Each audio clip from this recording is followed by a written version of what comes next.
Hi, Mick McQuaid here, welcoming you to the first of 3 labs for day 20, the very last day of iste780, Data-Driven Knowledge Discovery. This first lab is on principal component analysis. I've already typed in my commands and I've started R, so let's get going. We're going to be using the US arrests data, which consists of 50 observations, one for each state in the US, and 4 predictors. Murder, assault, and rape arrests, and urban population density. So there are 4 here. It's kind of hard to see that these are 2 different ones. Okay, and then we're going to take the names, which are the states, the row names, and put them in a variable called states. You can see there are the names of the 50 states.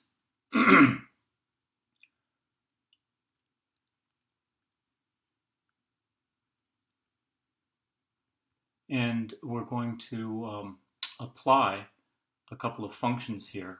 Apply applies a function to data. 1 means to apply it to the function to the rows of the data. Now, 2 means to apply it to the columns of the data. So we're going to get the column means and the column variances.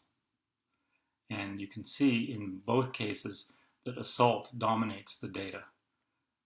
So scaling will make a big difference here. So when we do our principal components analysis, and there are a number of principal components functions in R, this is just one of them.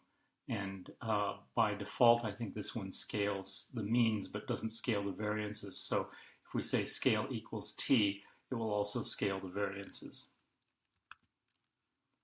And here are the components of the object that results from principal components analysis: standard deviation, rotation, center, scale, and x.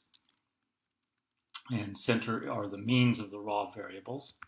So if we look at that, we'll see the same numerals that we saw when we ran apply on the raw data. And scale is the standard deviation, so we'll see the square root of what we saw as the variances.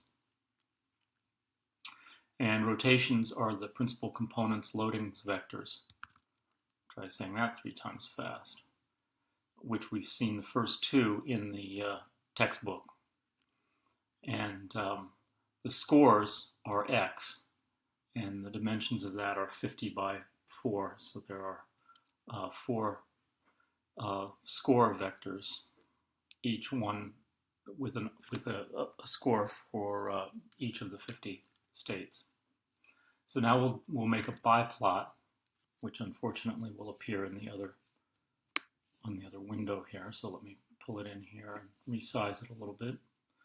And this should look familiar to you. This is essentially the biplot that we saw in in the textbook. However, it is upside down in comparison with the one in the textbook. It's also really tiny. You may want to resize it on your display so that you can see the names of the states better. The idea here is that's significant is that urban population density has dragged a bunch of the states with heavy urban populations down to this end, and states that are primarily rurally populated are at this end of this arrow, or tend to be at this end of this arrow. Although murder, assault, and rape are all dragging them as well. Okay, so now we can make it look just like figure 10.1 in the book. If you recall, figure 10.1 is like this, but upside down. So all we have to do is substitute minus the rotation matrix and minus the x matrix. And now we do the biplot again. We do the same biplot again, and we get a figure that looks like the figure in the textbook. Okay, now let's take a look at the standard deviation of each principal component and the variance, which is just the square. So it saves the standard deviation, so if we just take the square of that, now we've got the the variance, which you've seen the, did we look at this before? No, I don't think we did look at this before. Okay, and now we're going to get the proportion of variance that's explained by each principal component by simply dividing these variances by the sum of these variances. So now we have the proportion. The first one is 62%, the second one is 25%, the third one 9%, and the last one 4%. So the first two, in my view, and I think I've mentioned before that I've been taught that if the first two sum to greater than 70%, then they make a good summary. That's a typical rule of thumb. So I think that this obviously passes that rule of thumb. Okay, so now let's reproduce the textbook figure 10.4, and that shows us the scree plot and the cumulative proportion plot. So I'm going to do this a little bit differently than the textbook does. So I'm doing just plotting PVE. That's going to produce a scree plot that's built into the. Oh no, I take it back. The scree plot is not built in. This is just using the plain old plot function. This is just the rplot function. And so that's now in the left panel. So this is the scree plot. It just shows us the proportion of variance that we just looked at down here.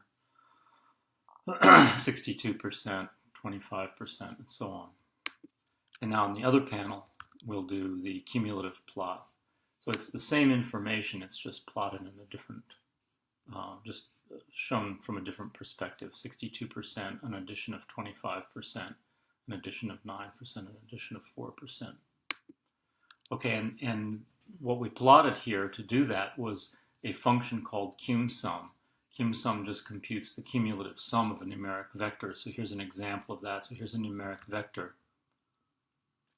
And here's the cumulative sum of that vector. 1, 3, 11, and 8 is the cumulative sum of 1, 2, 8, and minus 3. Okay, and that's it for the first lab. So thank you for your attention, and I hope you'll join me for the next two labs.